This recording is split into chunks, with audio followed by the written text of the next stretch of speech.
Hey guys, Chef Billy Parisi here with theinspiredhome.com, and today I'm making one of my all-time favorite things. I'm going to show you how to make a delicious homemade white bread recipe. I gave up an ounce scale years ago when it comes to making bread, and this AWS gram scale is perfect. It has the tare function so that I can put a container on there and measure perfectly.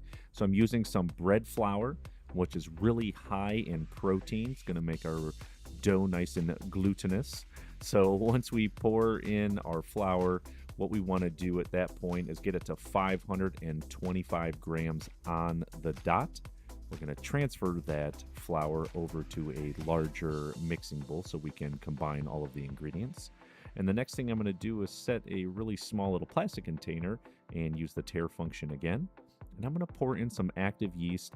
We're going to use about 3 grams here, which is just sort of a standard amount given the amount of flour that I'm using. And what we want to do is next evenly sprinkle it all over our bread flour. Try to make this as evenly as possible because when we mix it, we want that yeast to completely incorporate. Get all of it out of there, put it back on the scale, and next we're going to add in some sea salt. This is going to help with the rising process and obviously in the flavor department. So once we get it to 6 grams, we're also going to sprinkle it right onto the flour. And the next thing is water.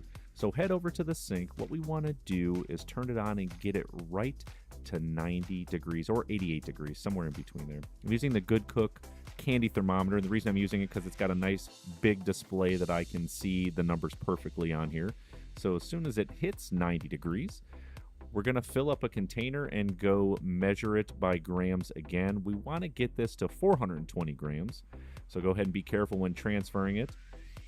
Slowly pour it in because the numbers on here will add up very quickly. Water has some weight to it, obviously. So if you dump it in there, you're going to be way past and having to take it out. So next thing we're going to do is transfer it over to the bowl with the flour and other ingredients and simply pour it in. And now we're going to mix it together. I'm using the Sassafras bread dough whisk. It's kind of got some big holes in there. This allows all the ingredients to move around together without getting stuck to the whisk. It's perfect for this type of stuff. So go ahead and begin to mix the dough together. This is going to be a little bit wet in the end, so don't freak out if you're thinking it's way too wet and it's not dry enough, but completely mix it together. Take the time to do this. You need the yeast to move through that dough. So at this point, go ahead and add a linen towel to the top of our bowl. This is a great time to clean up.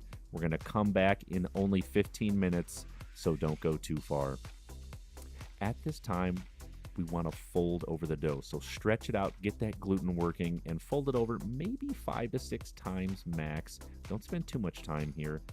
We put the towel right back on that bowl. We're going to let it sit for 45 minutes, and we're going to come back and do the exact same thing. I know it's crazy, but this is going to help make our bread absolutely beautiful, tender, crispy, you name it. So go ahead and fold it over there. This allows the yeast to rework through the dough, giving it that beautiful rise that we're always looking for. Hit the linen over the top. Come back in 2 hours, and you're going to see the most delicious, fluffiest, amazing looking dough of all time. Dust a clean surface with some flour and transfer over that dough. Get every last little stinking bit of it. You'll start to see some air pockets in there. That's exactly what you're looking for. The dough is incredibly soft. Honestly, I just want to play with it. It's awesome.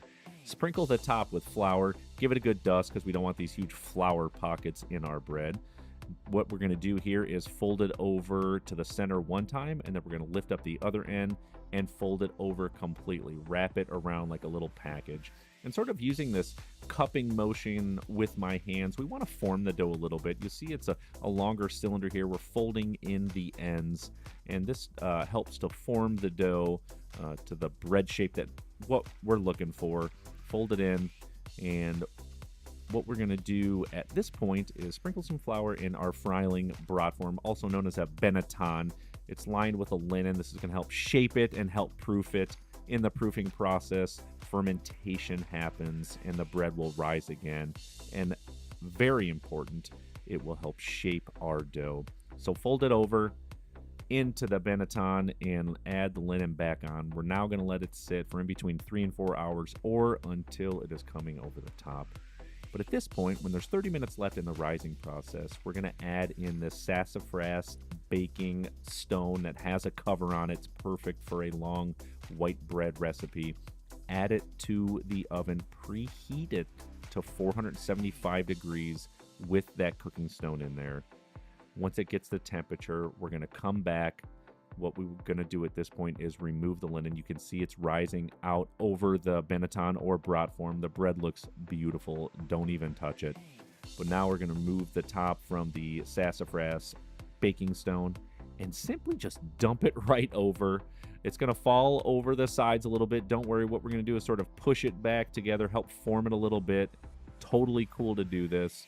We want to make sure we've got a nice, beautiful bread when it comes out. So add the cover on top. Be very careful and gentle because that stone is smoking hot. Be sure to use towels in the oven, 475 degrees for 25 to 30 minutes.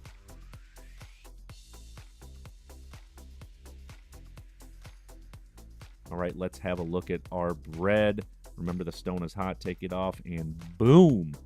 I mean, absolutely gorgeous. There's nothing more therapeutic, nothing more delicious than homemade bread.